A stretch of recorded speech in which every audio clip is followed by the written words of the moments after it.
सिद्धेभ्यः ॐ नमः सिद्धेभ्यः ॐ नमः सिद्धेभ्यः। निर्मल जल सामान्य है जिनका, चंदन से है दिव्य वचन। अक्षत श्रम अक्षत है श्रद्धा, सुमनो सा सुंदर है तन। नैवेद्य चरित्र जान है दीपक, वसु विधि करते धूप दहन। ध्यान सुफल है अर्घ समाधि, मुनिवर तुमको नित्य नमन। अनर्घ्य पद को पाने गुरुवर, मेरा अर्घ्य समर्पित है। एक जीवन क्या सौ सौ जीवन, गुरुवर तुम्हें समर्पित है। ऋषिवर तुम्हें समर्पित है। देवादिदेव एक खचराट कैवल्य कमलापति श्री आदिनाथ भगवान की, देवादिदेव एक खचराट बंधाजी के अतिशय करेशनाथ भगवान की, वर्तमान शासन नायक महावीर भगवान की, परम पूज्य स्वाट आचार्य प्रवर गुरुवर श्री विद्यासागर जी महामुनिराज की, 3 कम 9 करोड़ मुनिराजों की, सिद्ध चक्र महामंडल विधान की, पूज्य मुनिवर श्री विमल सागर जी महाराज की, समस्त मुनि संघ की, धर्म स्नेही भवात्माओं, कहा है झुका दे शीश श्रद्धा से, सोए भाग्य जगते हैं। झुका दे शीश श्रद्धा से, सोए भाग्य जगते हैं। हो आशीष गुरुवर का, तो बिगड़े काम बनते हैं। गुरुदेव की कृपा से क्या नहीं होता बंधुओं, गुरुदेव की कृपा से अचेतन ही नहीं साक्षात चेतन धाम बनते हैं। आज तक संसार में जितने भी मुक्त हुए हैं, वो सब गुरुओं की कृपा से हुए हैं। और जिनके ऊपर गुरु की छत्र छाया बनी रहती है, वह फिर कभी दुर्गति के पात्र नहीं हो पाते। आचार्य भगवंतों ने हमारे ऊपर बहुत बड़े बड़े उपकार किए हैं, और गुरुदेव इतने उपकारी होते हैं कि वह जब सामने रहते हैं तब तो उपकार करते ही रहते हैं, लेकिन यहाँ से जाने के बाद भी कुछ ऐसे कार्य कर जाते हैं कि लोग उनको आधार बना करके और अपना कल्याण करने लगते। ऐसी ऐसी रचनाएं कर जाते हैं जिनके एक एक श्लोक अपने आप को पवित्र बनाने में, एक एक दोहे अपने आप को पवित्र बनाने में पर्याप्त हैं। आचार्य जी ने एक दोहा लिखा है, धो मन को धो सको, धो मन को धो सको, तन को धोना व्यर्थ। खो गुण में खो सको, धन में खोना व्यर्थ। आप लोग प्रतिदिन किसको धोते हैं? तन को धोते हैं, अच्छे से धोते हैं, मांज मांज करके धोते हैं। अच्छी अच्छी जो स्पेशल क्वालिटी की साबुन सोडा हो उससे धोते हैं। लेकिन मन को कौन धोता है? मन को क्या धोया जाता है? हाँ, अगर मन को नहीं धोया गया, मन को मांजा नहीं गया, तो वह सब कुछ गड़बड़ हो जाता है। अच्छी अच्छी चीजें अंदर रखी हैं लेकिन मन खराब है, तो कहते अब मन मूड खराब है, अब तो अब कुछ भी हो अच्छा भी अच्छा नहीं लगता। इसलिए मन को धोने के लिए हमारे आचार्य भगवंतों ने ये बहुत सारे अनुष्ठान आप लोगों के लिए बताए गए हैं। जिसमें भी आपकी रुचि हो उसके माध्यम से आप अपने मन को धोते रहो, साफ करते रहो। चूंकि स्नान तो आप एक ही बार करते हैं, लेकिन मन तो थोड़े थोड़े समय में विषयों की ओर चला जाता है, तो तुरंत उसको धोने के लिए तैयार रहना चाहिए। हमारे आचार्य भगवंतों ने कहा कि अगर मन में कोई विकार आता है, मन में कोई खोटी चीज आ जाती है, तो उसके लिए तुरंत एक कायु सर्ग प्रायश्चित के रूप में तुरंत कर लेना चाहिए, जिसके माध्यम से जो हमारे अंदर विकार आया है, कालिमा लगी है, वो तुरंत के तुरंत धो लिया जाए। तुरंत के तुरंत नहीं धो पाए तो आचार्य भगवंतों ने जाप माला बताई है कि प्रतिदिन नमोकार मंत्र का जाप करना चाहिए। कितना करना चाहिए? तो उन्होंने तो ये कह दिया कि चाहे सो रहे हो तो सोने के पहले, उठने के बाद, खाने के पहले, खाने के बाद, प्रत्येक क्रिया करते समय, चाहे वह सांसारिक हो चाहे वह धार्मिक हो, सारी क्रियाओं को करने के पहले पंच नमस्कार मंत्र का जाप जरूर करना चाहिए। क्योंकि यह जाप ऐसा है कि सारे पापों को धोने वाला है। अच्छे अच्छे पापी नमोकार मंत्र की आराधना करके और संसार से पार हो गए। पाप करते करते नहीं, पापों को छोड़कर। ऐसा नहीं कि पाप भी करते रहो और नमोकार मंत्र पढ़ लो और सब नहीं, लेकिन जिन्होंने भी अच्छी तरह से इसके ऊपर श्रद्धा धारण की। शास्त्रों में वर्णन आता है कि एक जगह ऐसा अनुष्ठान चल रहा था, महायज्ञ चल रहा था। उस महायज्ञ में बहुत सारी पूजा की सामग्री रखी हुई थी और एक कुत्ता आया और उस कुत्ते ने उस सामग्री को झूठा कर दिया। जब वहां के पुजारियों ने देखा कि कुत्ते ने सारी सामग्री झूठी कर दी, तो इस कुत्ते को इतना मारा, भगवान की पूजा तो दूर है, कुत्ते की उन्होंने पूजा कर दी। दो प्रकार की पूजा होती है, और कुत्ते की पूजा ऐसी की, इतना मारा उसको, मरणासन्न हो गया। हमारे आचार्य कहते हैं कि ये धर्म नहीं कहलाता, ये पूजा पाठ नहीं कहलाती। जहाँ धर्म, जहाँ दया नहीं है, जहाँ करुणा नहीं है, जहाँ जीवों की रक्षा के भाव नहीं है, वहाँ धर्म कैसे हो सकता है? ये धर्म जो भी किया जाता है, दया से ओत प्रोत ही धर्म माना गया है। और वह आर्त ध्यान में डूबा हुआ है, अंतिम सांसें ले रहा है, वहां से जीवनधर कुमार आ जाते हैं और उसके ऊपर हाथ फेरते हैं। उस मरणासन्न कुत्ते को नमोकार मंत्र सुनाते हैं। नमोकार मंत्र वह बड़े ध्यान से सुनता है, और मरते समय किसी ने हाथ फेर दिया, उसके परिणाम शांत हो गए और नमोकार मंत्र पढ़ते हुए उसने आयु बंद कर लिया और मर करके यक्षों का इंद्र बन गया। क्या बन गया? यक्षों का इंद्र। आप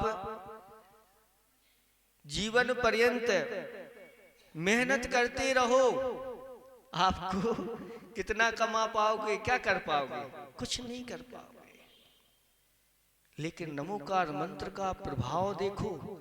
वह कुत्ता जिसने पाप का ही आचरण जीवन पर्यंत किया, कितने पापों का संचय नहीं किया होगा, लेकिन अंत समय में उसको नमोकार मंत्र पर ऐसा ध्यान लगा, उपयोग लगा, वह आई बंद करके यक्षों का इंद्र यानी स्वामी बन गया। बहुत सारे यक्षों का। फिर जो प्रतिदिन अच्छी तरह से विशुद्धि के साथ इस नमोकार मंत्र की जाप करते हैं और फिर वह ऊपर के देवों के, इंद्रों के साम्राज्य को प्राप्त कर ले, तो इसमें कौन सी बड़ी बात है? कोई बड़ी बात नहीं, कोई संदेह की बात नहीं। इसलिए अपने मन को धोना है तो निरंतर अपने मन को उस जाप में लगाओ। सिद्ध चक्र की भी आराधना हो जाती है, अरहत चक्र की भी आराधना हो जाती है, आचार्य परमेष्टि यानी आचार्य समूह की आराधना हो जाती है, उपाध्याय परमेष्टि समूह की और साधु समूह, सब पूरे के पूरे जहां जहां विश्व में साधना करने वाले ये पंच परमेष्टि भगवंत होते हैं, उन सब की आराधना इस नमोकार मंत्र के अंदर कर देते हैं। ऐसा दृढ़ श्रद्धान हमारा होना चाहिए। ये दृढ़ श्रद्धान हमारे लिए इस भाव से और पर भाव आदि से संसार से पार कराने में समर्थ है। जैन कुल में 55 से लेकर के और अंत तक यही काम आता है। सब भूल जाते हैं, लेकिन नमोकार मंत्र सुनने मिल जाए, पढ़ने मिल जाए अथवा स्मरण करने मिल जाए। कहते हैं जन्म के समय किसी को अगर नमोकार मंत्र सुनने मिल जाए तो उसका जीवन बहुत उन्नत बनता है, मंगलमय बनता है। जन्म के समय किसे मिलेगा बताओ? मिलता है किसी को? सब रोने में लगे रहते हैं, चाहे माँ हो चाहे बच्चे हो। लेकिन उस समय नमोकार मंत्र कौन पढ़ने वाला है, कौन सुनाने वाला है? लेकिन किसी भाग्यशाली को मिल जाए, ऐसी कथा आती है, समय तो नहीं है, लेकिन उस माँ ने, उसको बहुत वेदना थी और जैसे ही वह पर्ची उसको दी गई और वह नमोकार मंत्र उसमें गुरुओं के द्वारा लिखा गया था और नमोकार मंत्र जैसे ही उसने पढ़ा, वह उसकी वेदना खत्म हो गई और पुत्र रत्न का जन्म हो गया स्मरण करते समय। और अंत समय में जिसको नमोकार मंत्र सुनने में मिल जाए तो प्रभाव उसका सफल हो जाता है।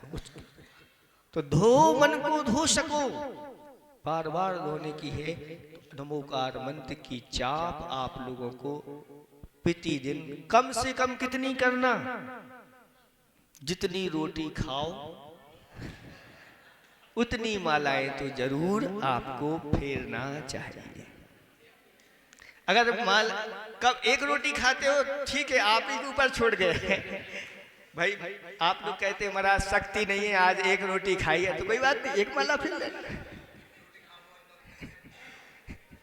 जितनी रोटी खाओ, रोटी का अर्थ रोटी नहीं, पूड़ी पराठे आदि सभी उसमें आ जाए। नहीं तो महाराज ने कहा था ये बहुत अच्छा है कि एक रोटी खाओ बाकी 7 पूड़ी खा लो, तो एक ही माला फिरना पड़ेगी। जितनी आप खाओ उतनी मालाएं तो अपन को फेरना चाहिए, है ना? कितने लोग आज तैयार हैं?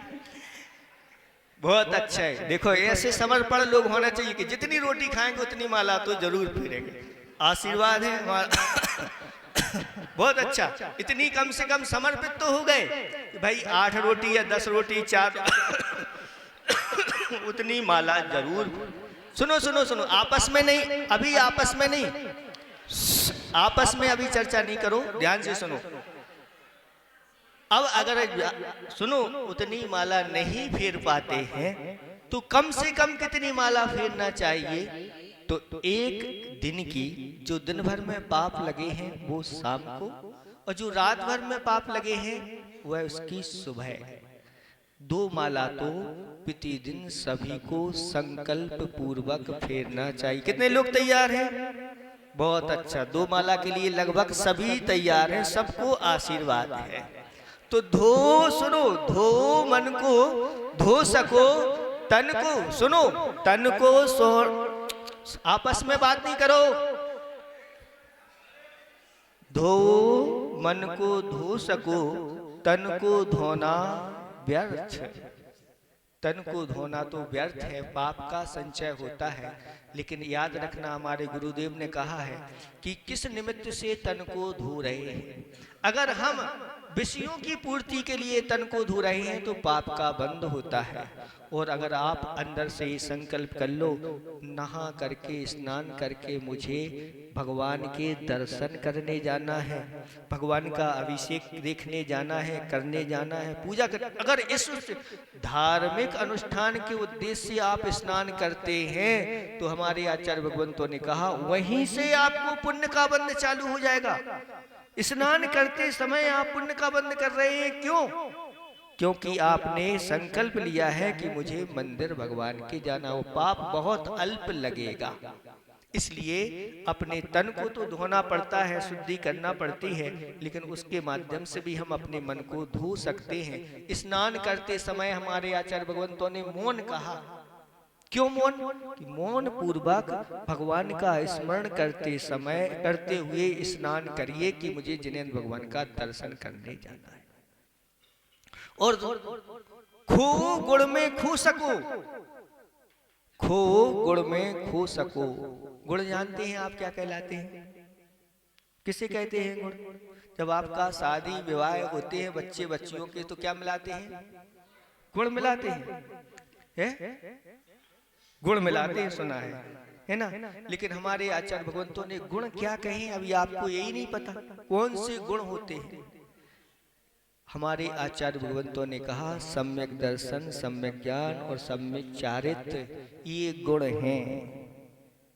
और इन गुणों के द्वारा जो सेवा को प्राप्त होते हैं, गुणवानों के द्वारा सेवा को प्राप्त होते हैं, गुणवान होते हैं, वो आर्य कहलाते हैं। और जिनके पास ये सम्यक दर्शन, सम्यक ज्ञान, सम्यक चारित्र नहीं होते, वो मलेच्छ की कोटि में होते हैं। मलेच्छ, 5 मलेच्छों में ये सम्यक दर्शन, सम्यक ज्ञान और सम्यक चारित्र मलेच्छ खंडों में नहीं होता, वहां सम्यक दृष्टि नहीं होते, आर्य खंड में ही होती है। तो गुण अपने आप में, इन गुणों को उत्पन्न करो, सच्चे देव शास्त्र गुरु के भक्त बनो। अंधी भक्ति नहीं करना। अंधी भक्ति वो कहलाती है जिसमें हमें पता ही नहीं हम क्या कर रहे हैं, किसकी कर रहे हैं और क्यों कर रहे हैं। हम सच्चे देव शास्त्र गुरु के भक्त हैं, उनकी आराधना ही हमें करना चाहिए, देखा से कि भाव में आकर के। और कुछ भी ऐसी जो मनगढ़ंत चीजें होती हैं, उन मनगढ़ंत चीजों को नहीं करना चाहिए, गुरुओं से समझ करके ही करना चाहिए। सच्चे देव का स्वरूप तो आप जानते ही हैं, जो बीतराग सर्वज्ञ तोपदेशी है, और सच्चे गुरु निर्गंत गुरु होते हैं। और जिनेंद्र भगवान के मुख से जो निकली हुई जिन वाणी है वही सच्चे शास्त्र, उनकी आराधना करो, अपने उनके ऊपर श्रद्धा रखो, अपने अंदर इन गुणों को प्रकट करो। खो गुण में खो सको, धन में खोना व्यर्थ। धन में खो जाओगे तो फिर तुम्हारे गुण कहाँ चले जाएंगे पता नहीं चलेगा। आप लोग इस विधान के माध्यम से आप लोगों ने बहुत अपने मन, वचन और तन सभी को धोया है। साथ साथ में जो धन कमाने में पाप लगता है, उस धन को उसमें से कुछ निकाल करके दान किया है, उस पाप को भी आपने धोया है। हमारे आचार्य भगवंतों ने कहा कि प्रमाद सबसे बड़ा शत्रु है, इस प्रमाद को छोड़ देना चाहिए। और देखो अब जागृत हो गए हैं सभी जगह के लोग, और कम से कम वर्ष में 3-3, 4-4 ऐसे विधान कर लेते हैं जिसके माध्यम से सब अपने आप को धो लेते हैं। आप लोगों ने कितने वर्षों बाद किया ये विधान? 9 वर्ष बाद। तो आप देख लो कितने आलसी कहलाए, ऐसे जैसे कहीं कोई जंगल में पड़े हो, पता ही नहीं कहां पर क्या हो रहा है। अब सुनो, आप लोगों को अच्छा लगा कि नहीं लगा, आनंद आया कि नहीं आया? अब तो ऐसी भावना बना लो जैसे एक पुण्यार्जक, महिला वर्ग में से एक पुण्यार्जक तैयार हो गया था, ऐसे भाव बना लो। वर्ष में अगर 3 पुण्यार्जक बन गए तो आपके वर्ष में 3 विधान आराम से हो सकते हैं। 4-4 महीने में ऐसा मौका देखते रहो और अपने आप को अच्छी तरह से धोते रहो। ये सिद्ध चक्र जिसकी पुण्य राशि या जिसकी ये द्रव्य लग जाती है वो बहुत बड़ा पुण्यात्मा माना जाता है, बहुत बड़े पुण्य का संचय करता है। एक ना एक ऐसी भावना बना लो, 30 घर हैं तो 30 घर हैं, और अगर साल में एक विधान उनकी तरफ से होता है, और महीने एक साल में 3 लोगों के हुए, है ना, तो 10 साल में पूरी समाज का विधान अच्छी तरह से हो जाएगा। और 10 साल में एक बार ही नंबर आएगा, 10 साल में एक बार आपका नंबर आएगा और आपका पुण्य इतना बढ़ता चला जाए। ऐसी भावना बनाओ, हम तो महाराज प्रति वर्ष कराएं ऐसा विधान, हमें ऐसा आशीर्वाद। आप लोगों को अच्छी तरह से आशीर्वाद है। समय बहुत हो गया है, आप लोग अच्छी तरह से अपने मन को धोएं और गुड़ में खोएं, धन में ऐसे नहीं डूब जाए कि 9 वर्ष बाद आप लोग ये सिद्ध चक्र करा रहे हैं। अब तो प्रति वर्ष में 3 बार आपके यहाँ सिद्ध चक्र हो तो समझ लेना कि हाँ मोहनगढ़ वाले अब जागृत हो गए हैं। अहिंसा परमो धर्म की